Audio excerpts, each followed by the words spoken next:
Hey gamers, it's time for a pop quiz. Who wears a red hat, blue overalls, a red shirt, has a mustache, and likes spaghetti? If you said Sonic, you're a literal retard, because I'm talking about Mario.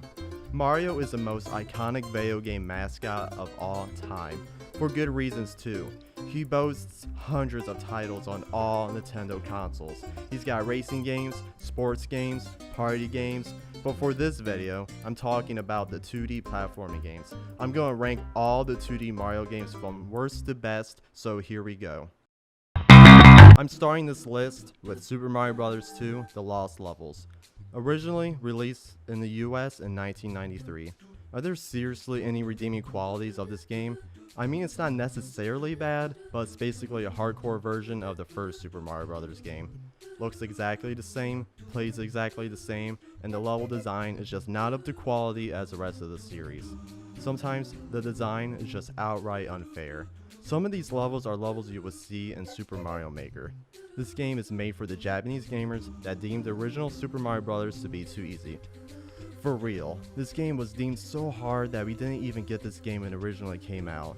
We wouldn't get this game until the Super Mario Bros. All-Star Collection came out for the SNES. Overall, this game is just the same as the original, but just unfair for the most part. Next on my list is Super Mario Land, released in 1988 for the Game Boy. If there's a Mario game that hasn't necessarily aged well, it's Super Mario Land. It's very short, but also incredibly memorable, mainly for how different it is and how it doesn't contain many of the usual Mario elements. Instead of the Mushroom Kingdom, this game takes place in Sarasa Land. Instead of rescuing Princess Peach, you rescue Princess Daisy. While its short length is usually criticized, I think it gives it high replayability. None of the bosses are really that memorable since they're all easy and you can beat them in less than a minute. Overall, it's better than its predecessor, but the limitations of the hardware hold it back compared to the rest. Now we got Super Mario Land 2: 6 Golden Coins, released in 1992 for the Game Boy. The sequel to the original Super Mario Land. This game is bigger, longer, and overall just better than its predecessor. I really enjoy the variety of the worlds in this game, like the tree zone, which has you going through a huge tree with big insects, and there's a Mario zone, which literally has you going through a big toy Mario. And there's a level where you go through balls. There's balls everywhere. This game also introduced the sexiest Mario character of all time, Wario, a truly menacing and scary villain. This game is also a good example on how restrictions boost creativity. With the limitations of the Game Boy's hardware, it made the designers really think outside the box when it comes to level design and settings. Now, we got Super Mario Bros. 2 USA, released in 1988 for the NES. This game is weird, really weird, but also incredibly charming. This game is legit a fever dream. This game also entirely takes place in a dream too. A Mario game where you pick up turnips and throw them at your enemies? Everything you learned from the first Mario game does not apply here. When you jump on enemies, it doesn't do anything. Instead, you have to jump on them and then pick them up and throw them, adding an extra step, which is annoying. Another thing I really find annoying is having to go into the pots and grab the key, and then this flying masks start chasing you. Overall, this game is just so weird, but incredibly charming. It's just a game I want to play once and not really again. Now, we got New Super Mario Bros., released in 2006 for the Nintendo DS.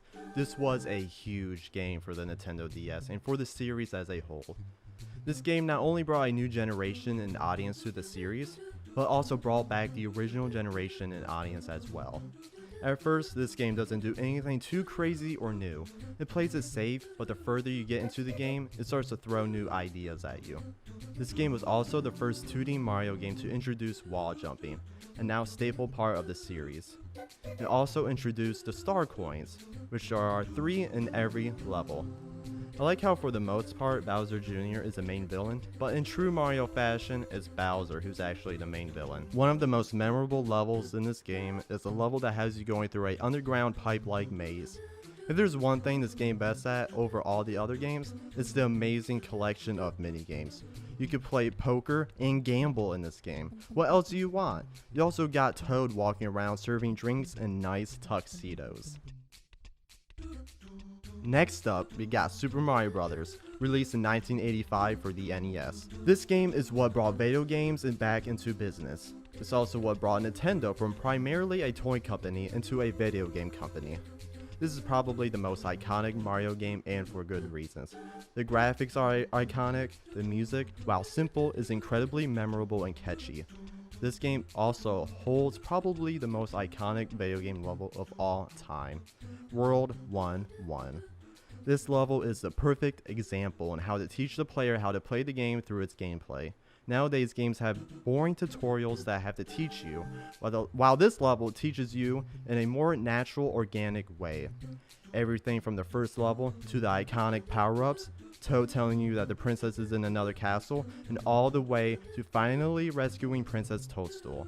This game is a blast from the past that, while doesn't hold up too well these days, this game is still incredibly fun to play. Next up, gamers, is New Super Mario Bros. Wii, released in 2009 for the Nintendo Wii. While pretty generic at times, this game is overall just a very good game to play. It's not exactly super exciting or really anything interesting, but it's a very solid entry. This was the first Mario game to introduce 4-player co-op, which, while sounds good on paper, it doesn't exactly work well. It's just too chaotic and more annoying than anything. One thing I really like about this game though are the new power-ups such as the penguin suit and the propeller suit. This game also brought back the Koopalings, who haven't been seen since Super Mario World. While the game is really easy, you can find a challenge in trying to 100% the whole game. The real challenge of this game lies in the Star World. Overall, this game is a very safe game in the series, but it's also just a very pleasant game from beginning to end.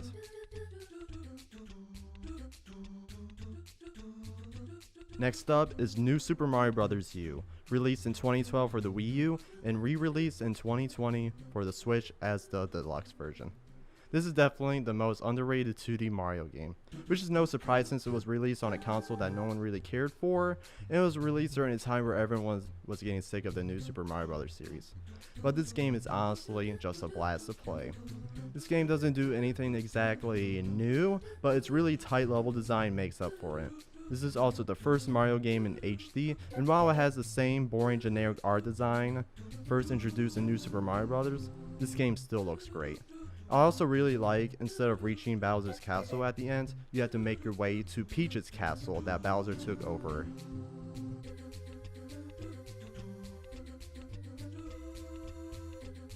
Now we have Super Mario Bros. 3, released in 1989 for the NES. This game just explodes in new ideas and creativity. This game introduced the world map, the Koopalings, and a ton of new power-ups. Each level in this game brings something new and is incredibly memorable. The soundtrack is great, I love the art design, I love the airship levels, just everything. Only thing I don't really like is how easy the boss battles are, mainly the Koopalings. This game was such a big deal that even a movie disguised as a huge commercial came out shortly before it came out. This game also has the best increase of difficulty in any other Mario game. Starts off really easy, but by the time you get to World 8, you better master your skills if you want to make it to Bowser's Castle. Now, we have the best 2D Mario game of all time, Super Mario World, released in 1991 for the SNES. This is the magnum opus of 2D Mario games. The art style, graphics, soundtrack, level design, the world map, everything is just perfect. Every level is just oozing with creativity. This game also has my favorite setting. Instead of the Mushroom Kingdom, this game takes place on Dinosaur Island, which means a whole new cast of creative enemies. This was also the first game to introduce Yoshi, a now staple of the series. This game is also incredibly colorful. While I like the art style for Super Mario Bros. 3, I'm not the biggest fan of the color palette. While this game just explodes in colors. This game also has my favorite Bowser fight. I love seeing him fly around on his clown car, throwing toy Koopas on his head, and seeing Princess Peach panicking, throwing new mushrooms. No 2D Mario game has surpassed and will never surpass this absolute gem of a game. While I know for a fact not everyone's going to agree with this list, this is just my opinion, and that's what's fun about ranking games. Everyone's lists are just different, and it's fun seeing other people's opinions. I hope you enjoyed this video. Till next time. See ya.